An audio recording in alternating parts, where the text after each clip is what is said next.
Agora você ouve uma palavra de vida com o pastor Érico Rodolfo Bussinger.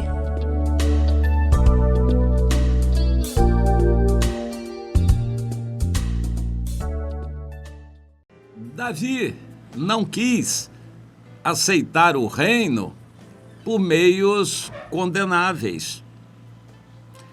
Eu quero focar aqui o que Davi discerniu como um meio condenável que não justificaria um fim. E a gente precisa entender isso. É uma máxima do comunismo. Os meios justificam os fins. Para conseguir chegar ao poder e dominar um país, o comunismo justifica o uso de mentiras, enganos e traições. Isso é histórico, é do manual comunista, que para tomar o poder, que é conseguir um fim que eles acham muito útil, importante, vale tudo. Vale mentira, engano, matar, trair as pessoas, vale tudo. Os meios justificam os fins, ou os fins justificam os meios. Bom, o fato é que Jesus disse: para que a árvore seja santa, a semente ser santa, a raiz precisa ser santa também. A árvore precisa começar laranjeira desde o princípio. Ela não começa coqueiro, depois vira laranjeira. Existem alguns enxertos, mas mudando de espécie, isso não é da criação de Deus. O Senhor criticava na Bíblia o uso de duas espécies de tecido numa roupa, duas espécies de semente numa plantação, porque uma vai acabar afetando a outra. E hoje você sabe, né, que com a floração, o pólen, as abelhas trazendo pólen daqui para ali, para colar, elas vão matizar, vão misturar de alguma forma a plantação. E o Senhor então proibia o uso de duas sementes diferentes, proibia para Israel. Não é que a gente esteja proibido de fazer isso, a lei vigorou até João. Então aquela lei era para Israel, mas o princípio vale para nós. Deus não quer mistura. Você não pode se utilizar de um meio qualquer para fazer a obra de Deus. Por exemplo, receber dízimo do tráfico. Uma igreja pode receber dízimo do tráfico, dízimo de prostituição, ajuda de bandidos para construir o templo e coisa parecida. A Bíblia responde: as primícias têm que ser santas. Deus quer que tudo seja santo. Eu não gostaria nem de que um templo fosse construído com utilização de mão de obra que não é do Senhor.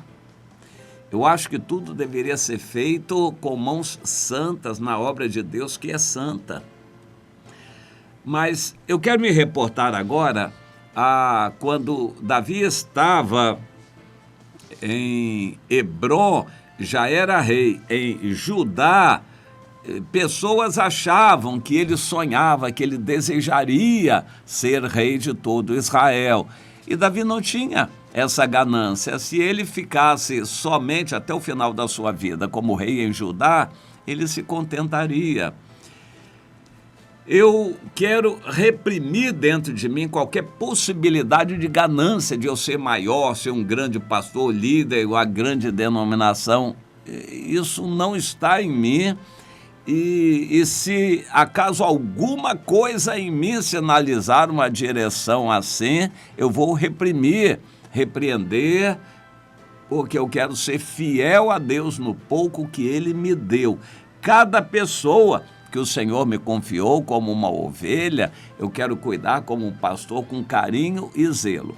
Não cuido de todas, nem todas são ovelhas, ou pelo menos a gente não vê assim, nem todas querem ser discipuladas.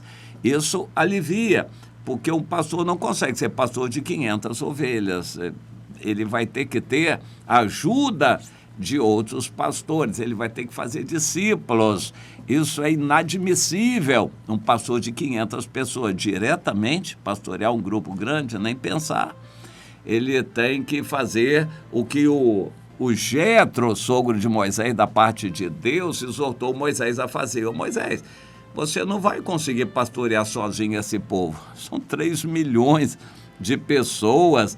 Você vai ter que se reportar a líderes que cuidem dessa gente. Líderes de tribos, de 10 milhares, de 1.000, de 100, de 10. Líderes que cuidem das pessoas e eles vão resolver os problemas mais imediatos. Os casos mais complexos eles vão levar acima até chegar a você. E você então vai entrar só nos assuntos mais complicados ou mais emblemáticos que sirvam de exemplo para resolver as outras questões. Portanto, ô Moisés, você não pode ser líder sozinho. A instituição das células nas igrejas, isso é uma coisa relativamente nova, mas que na verdade é mais antiga do que o próprio evangelho. É desde o tempo de Moisés dividir o povo em células de 10, em famílias. E cada família tem um responsável pela família. No Novo Testamento, a igreja funcionava nas casas, não havia um grande templo. Um grande templo convida a vaidade de um grande líder, que vai acabar roubando a glória de Deus. Isso é inevitável quando há grandes líderes. Portanto, Deus quer que a gente trabalhe nessa direção, fortalecendo as células. Cada grupo familiar, o que acontecia no Novo Testamento era assim. Cada grupo familiar, cada célula que se reunia na casa de alguém, era a igreja na casa de alguém. Essa igreja tinha, certamente, alguém na liderança e cuidava bem daquelas pessoas. E os assuntos complicados ou que traziam dúvida levavam aos líderes maiores da igreja. E assim se mantinha aquela unidade. Bem, Davi nunca sonhou com essa grandeza, mas as pessoas achavam que ele sonhava, porque Deus tinha falado, profecias e já eram do conhecimento geral de que Davi seria rei, e como em geral todos os líderes e reis eram gananciosos e queriam crescer, eles achavam que Davi também. Davi procurava ser fiel no pouco que Deus lhe tinha confiado, que no caso era o reino de Judá. E ele via tantas falhas ainda que ele queria, talvez por ele, mais tempo. Aí aparece lá, vindo do norte, um grupo liderado por aqueles 2 servos de Saul, que mataram o filho de Saul, o Isbosete, e queriam... E mataram a covardia, a traição, enquanto ele dormia no meio do dia, mataram, tiraram a coroa e levaram para Davi como uma grande coisa. Agora, ó seu Davi, o Senhor vai reinar sobre todo Israel. E nós vamos receber a recompensa também. Davi ficou tão irado quanto aquilo que mandou imediatamente matar aqueles 2 e disse: o quê? Eu vou deixar que homens perversos como vocês, que mataram um homem justo na sua casa, no seu leito, eu vou honrar vocês nem de longe. Se eu requeri o sangue de quem me trouxe a notícia da morte de Saul, muito mais a vocês que assumidamente, reconhecidamente mataram um homem que era autoridade sobre o país. Então, Davi deu ordem, os moços dele mataram aqueles 2 e o Davi recebeu lá a cabeça do Isbosete e promoveu um enterro digno para ele. Isso ficou conhecido. O país inteiro ficou sabendo que Davi não mandou matar o que podia ser inimigo dele, o Isbosete, o concorrente dele. E o povo ficou sabendo que o coração de Davi não estava naquela traição. E por isso Davi ficou mais reconhecido ainda como um homem de Deus. Bem, lições que nós tiramos aqui: os meios nunca vão ser justificados. justificados pelos fins. Os fins não justificam os meios.